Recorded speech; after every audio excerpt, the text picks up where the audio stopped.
Hello, my name is Darlene Sherrill, and I've been involved with reading, writing, and talking about fluoride for more than 30 years. This is a message about new sources of fluoride in both foods and beverages. It's about what fluoride can do to ruin a young child's permanent teeth before you even see them, and what it can do to cripple both children and adults with a condition usually misdiagnosed as arthritis. In the summer of 1976, I thought fluoride was good for dental health and absolutely safe. Then I met a woman who said it was poison. I knew she had to be wrong. I had given my older daughter fluoride supplements years earlier, before it was added to our tap water. Why would they put poison in vitamins for toddlers? But a few weeks later, when I finally took the time to check, it was like being transported to Wonderland with Alice and the White Rabbit. The history of man's use of fluoride for dental health is so bizarre, so complicated, so far-reaching, and so important it has kept my attention to this day, because the story isn't over. In fact, it changed my life, because I learned that by avoiding fluoride as much as possible, my allergies, asthma, arthritis, and gastrointestinal problems would go away, and stay away as long as I was very careful with my diet and used nothing but distilled water for drinking and cooking. From childhood, I'd had frequent and long-lasting aching bones and severe muscle cramps in my legs, and stiff and swollen joints in my hands. At first, doctors said it was rheumatism, but later they called it rheumatoid arthritis. However, within a year of changing my diet, 10 years before even considering fluoride, all of that was gone. I have been pain-free since 1967, except for those rare occasions when I've been careless and eaten too much of something I wasn't sure about. Within hours, I get the message and stop eating whatever it was. Most of the time, everything is back to normal within a day or two. But it can also take months. It happened to me in 1995 from air pollution in Trinidad. The stuff is definitely poison. Apparently, I'm one of a small percentage of people who are unusually sensitive to fluoride. I know several people who have been diagnosed with systemic fluoride poisoning, and they share many of my symptoms. Most of us have gone through a double-blind test with fluoridated and non-fluoridated water to rule out other causes. No one really knows how many people have been poisoned, because there haven't been any studies capable of detecting them until the advanced stage of crippling skeletal fluorosis. Arthritis and other health problems caused by fluoride don't count when it comes to water and pesticide regulations.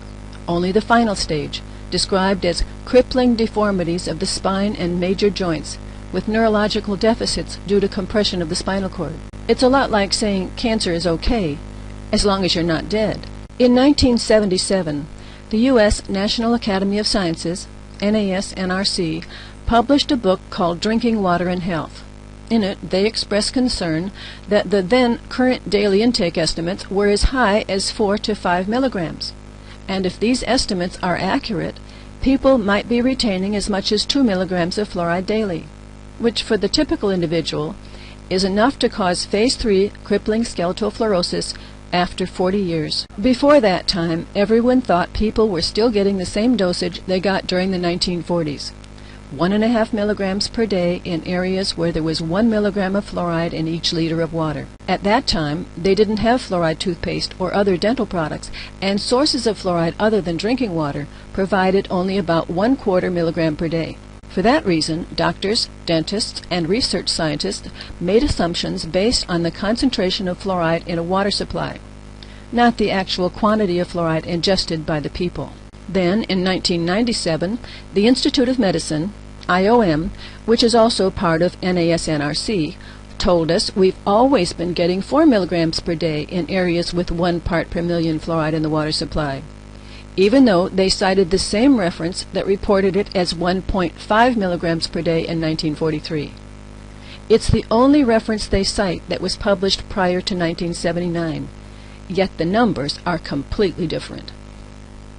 What's strange is that in 1989, IOM's recommended dietary allowances said 1.5 milligrams per day was optimum, but warned against exceeding 4 milligrams per day in order to avoid the development of crippling skeletal fluorosis. Then, just a few years later, they raised the recommended intake from 1.5 to 4 milligrams and raised the tolerable intake from 4 to 10 milligrams. With no new research other than one man who mentioned another man who had used some high fluoride water from age 22 to age 30 without developing crippling skeletal fluorosis. The water was high in magnesium and sulfate, so it wasn't used much for drinking and cooking. Believe it or not, that's the proof that water fluoridation, as well as current pesticide residue tolerances, are safe. That's modern science for you.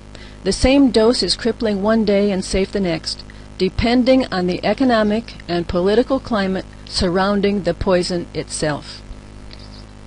However, what you need to know is that EPA, the U.S. Environmental Protection Agency, recently approved a new pesticide with tolerances for fluoride residues on some basic items higher than 100 milligrams per kilo. Sulfurofluoride is a fumigant used to kill insects in food warehouses and processing plants. Tolerances for pesticide residues have been approved by EPA, and they apply to virtually all agricultural products.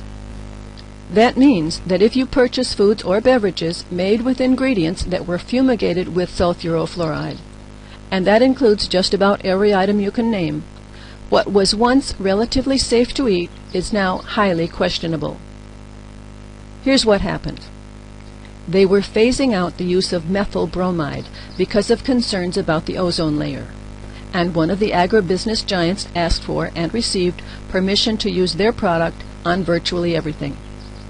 EPA's pesticide division set residue tolerances for various foods and food groups, which they consider safe, as long as the end result, the total daily intake of fluoride for humans, doesn't exceed a maximum of 8 milligrams.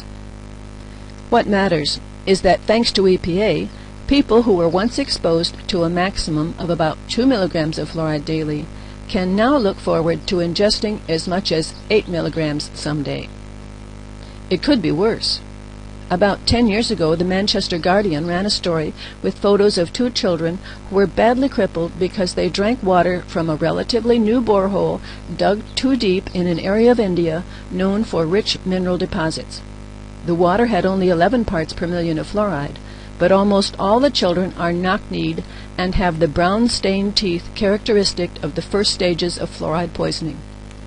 In China, the problem comes from air pollution because of rapid industrial development, and that translates to polluted water and food as well, even without considering artificial fertilizers and pesticides.